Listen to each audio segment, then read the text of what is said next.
Naam, karibu tena mtazamaji, ni kupasha yale ambayo yanajiri katika nyanja za kisiasa na katika mitandao ya kijamii humu nchini Tanzania. Ripoti zinazoenea mitandaoni jioni hii ni kwamba hatimaye Tundu Lissu azungumza makali kuhusiana na utekaji nyara wa Humphrey Polepole, aonyesha kufadhaishwa na kukasirishwa na tukio hilo la kutisha, atuma ujumbe akiwa gerezani au kutoka mahakamani kwa Watanzania wote. Jiunge nami ni kupasha ripoti hizi nzima kuhusu aliyoyasema Tundu Lissu kuhusiana na utekaji nyara wa Humphrey Polepole. Kabla ni kupashe, chukua sekunde yako moja kubonyeza alama ya like, kisha bonyeza neno subscribe na alama ya kengele chini ya video hii, kabla ni kutaarifu ripoti hizi kwa kina na kwa undani zaidi. Takriban zaidi ya wiki moja imepita tangu utekaji nyara wa kutisha wa Humphrey Polepole. Wanasiasa na vigogo wakuu serikalini wamekuwa wakilizungumzia swala hili, kila mmoja akitoa madai yake, lakini Tundu Lissu wa Tanzania walikuwa wanasubiria uweze kuzungumza, na hatimaye leo jijini Dar es Salaam, ikiwa ni Oktoba tarehe 15 mwaka 2025, mwenyekiti wa chama hicho cha Chadema ameweza kuzungumza. Mwenyekiti wa chama cha Demokrasia na Maendeleo Chadema, Tundu Lissu, leo ameibua maswali mazito na kuhuzunisha mahakamani au gerezani kuhusu kutoweka kwa aliyekuwa balozi Humphrey Polepole ambaye ametoweka tangu Oktoba tarehe 6 katika hali ya kutatanisha mwaka huu. Kutafakari kwake alipokuwa akipinga ukimya wa mamlaka, Tundu Lissu alitaka ufafanuzi juu ya hatima ya mtu ambaye mara moja alikuwa na mizizi ndani ya uanzishwaji wa kisiasa. Akiwa mbele ya jopo la majaji mahakamani bila woga, Tundu Lissu aliuliza au kuhoji hatua au kutochukuliwa hatua kwa vyombo vya sheria kuhusu kutoweka kwa Humphrey Polepole.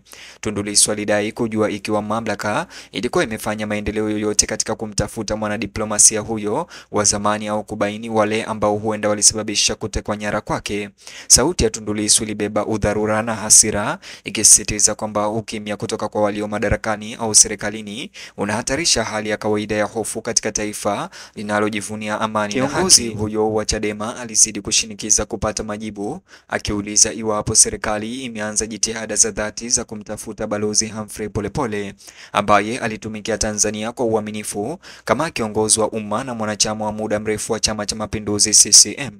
Tundu Lissu alipendekeza kutoweka kwa Polepole kwa kutisha kuliwakilisha historia ya hatari, kwamba hata wale waliowahi kushikilia nyadhifa ndani ya CCM za ushawishi hawakuwa salama tena.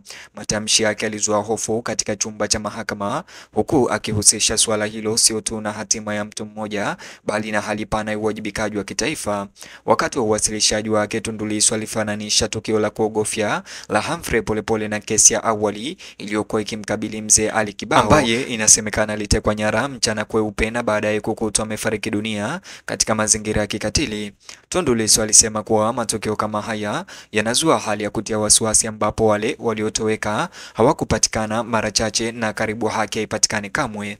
Alisema kutoweka kwa Humphrey Polepole kwa kutisha sasa ni ukumbusho mwingine wa giza, kwamba mzunguko wa kutokujali unazidi kuongezeka nchini Tanzania. Moja ya nyakati zenye nguvu zaidi ni pale Tundu Lissu alipoonyesha kusikitishwa na kuendelea kukaa kimya kwa Rais Samia Suluhu Hassan kuhusu kutoweka kwa Humphrey Polepole. Alihoji ni vipi mtu mashuhuri kama huyo angeweza kutoweka bila kutambuliwa kwa umma au kuhakikisha kutoka kwa afisi kuu zaidi nchini. Kwa Tundu Lissu, kutokuwepo kwa taarifa rasmi kutoka kwa Rais Samia haikuwa uangalizi tu, ilikuwa ni taswira ya kusitasita kwa kina kimfumo kukabiliana na ukweli usiofaa. Alipinga dhamiri ya maadili ya serikali, akiuliza kama kutoweka kwa Polepole kumepuuzwa kwa urahisi kwa sababu mwanadiplomasia hakuwa tena ndani ya mzunguko wa ndani wa mamlaka ya CCM. Tundu Lissu alionya kuwa iwapo mtu aliyewahi kulitumikia taifa kwa uaminifu anaweza kutoweka bila kujulikana, bali wananchi wa kawaida wataachwa hatarini zaidi. Chumba cha mahakama kilikaa kimya, huku maneno yake yakirejea hofu ya Watanzania wengi walioshuhudia kesi za aina hiyo zikififia bila kupatiwa ufumbuzi. Katikati ya hotuba yake, Tundu Lissu alisisitiza kuwa jukumu la serikali si kutawala tu, bali kulinda. Alikumbusha mahakama hiyo kuwa katiba ya Tanzania inazingatia haki ya kuishi na usalama, haki ambazo zinaonekana kuwa tete mbele ya matukio ya utekaji nyara yasiyoelezeka kama vile kutoweka kwa Humphrey Polepole. Alisisitiza kuwa ukimya katika masuala hayo ni ushirikiano, na kwamba uwazi ndio njia pekee ya kurejesha imani kati ya wananchi na serikali yake. Wakati huo huo, mitandao ya kijamii imepamba moto na mijadala kuhusu kutoweka kwa Polepole, huku maelfu ya Watanzania wakielezea kusikitishwa na hasira zao na ongezeko la kesi ambazo hazijatatuliwa. Tundu Lissu aliambia mahakama kwamba majadiliano haya ya mtandaoni yaliwakilisha taifa taifa lenye makali, moja ya kutamani kuhakikishiwa kwamba viongozi wake bado wanathamini haki. Alizitaka mamlaka hizo kutoa majibu kabla ya uvumi wa umma kuingia katika hali ya kutoaminiana na kugawanyika. Wachambuzi waliofuatilia kesi hiyo walipendekeza kuwa hatua ya Tundu Lissu inaweza kuishinikiza serikali hatimaye kushughulikia suala hilo. Walisema kwamba kutoweka kwa Polepole kwa kutisha haikuwa hadithi ya kisiasa tu, bali ni jambo ambalo linakata moyo wa kidemokrasia ya Tanzania na haki za binadamu nchini. Baadhi yao walionya kwamba kuendelea kukaa kimya kutoka kwa mamlaka kunaweza kuharibu sifa ya kimataifa ya nchi kama nchi tulivu na iliyo wazi. Katika jamii kote nchini Tanzania, hofu inaendelea kukua, wananchi wa kawaida wakiona jinsi kutoweka kwa Humphrey Polepole kukiwa bado kutatuliwa, wameanza kuhoji iwapo usalama wao wenyewe bado unaweza kuhakikishwa. Kauli ya Tundu Lissu leo, wengi wanasema zilivuta hisia za wasiwasi wa kitaifa, hofu kwamba utawala wa sheria unaweza kupotea katika vivuli vya utekaji nyara na ukimya wa serikali.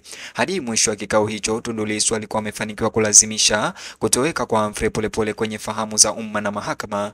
Msisitizo wake mkali juu ya uwajibikaji ulipinga sio tu mfumo wa haki, lakini pia uadilifu wa maadili ya serikali yenyewe. Waangalizi walibaini kuwa hali ya mahakama ilizidi kuwa nzito, huku maneno yake yakizidi kuzama na kuwaacha wafuasi na wakosoaji wote wakiwa na ukweli usiofurahisha kwamba Tanzania iko katika wakati mwafaka wa kidemokrasia.